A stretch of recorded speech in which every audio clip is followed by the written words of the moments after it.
feels of peace, releasing stress in nature's embrace.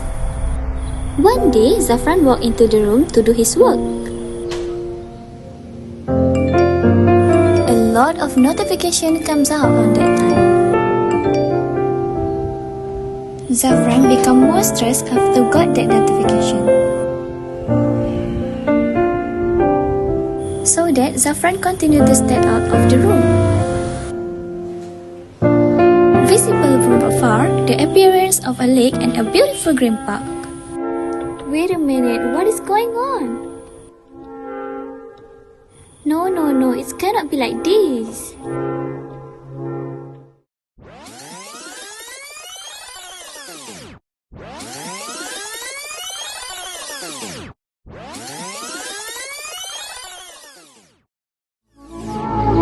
Zafran walked around the forest.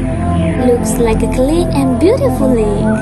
Zafran walks surrounded by a very beautiful forest. My mind is getting better now, said Zafran to himself. Nature heal our inner soul. Stop stress, calm down.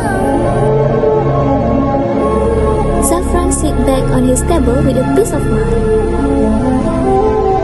We need to love our nature. Bye-bye.